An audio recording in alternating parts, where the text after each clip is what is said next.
सबको जय मसीह की। हम लोगों को शैतान से युद्ध करने की ज़रूरत है। अगर आप युद्ध नहीं करेंगे तो शैतान ऑलरेडी आपकी ज़िंदगी में हावी करना, आपको दबाना स्टार्ट कर देगा। हम लोग एक वचन पढ़ेंगे याकूब की पुस्तक 4वां अध्याय 7वां वचन, इसीलिए परमेश्वर के अधीन हो जाओ और शैतान का सामना करो तो वह तुम्हारे पास से भाग निकलेगा। पहले इस वचन में लिखा हुआ है परमेश्वर के अधीन होना। अधीन कैसे होंगे हम लोग? प्रार्थना के द्वारा, परमेश्वर के वचन के हिसाब से चलने के द्वारा हम लोग परमेश्वर के अधीन होंगे, तभी जाके हम लोग क्या करेंगे? शैतान से युद्ध करेंगे। दूसरा लिखा हुआ है शैतान का सामना करो। शैतान का सामना कैसे करेंगे? आज मैं आपको 3 टूल्स देना चाहता हूँ कैसे युद्ध करेंगे। पहला, परमेश्वर के वचन को यूज करें, जैसे यीशु मसीह ने यूज किया था शैतान को भगाने के लिए, कि वचनों के द्वारा युद्ध हुआ था और यीशु मसीह विजय हुए थे।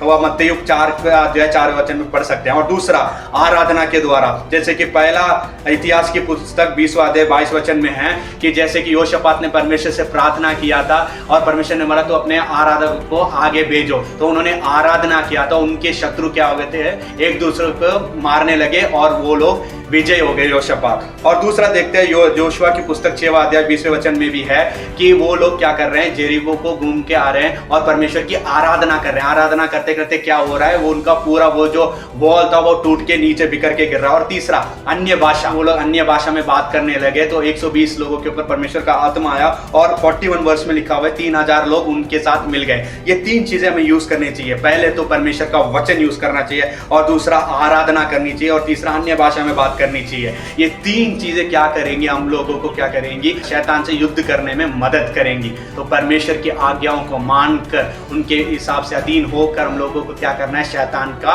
अगेंस्ट करना, और वो हमसे क्या करेगा? भाग जाएगा। सबको जय मसीह।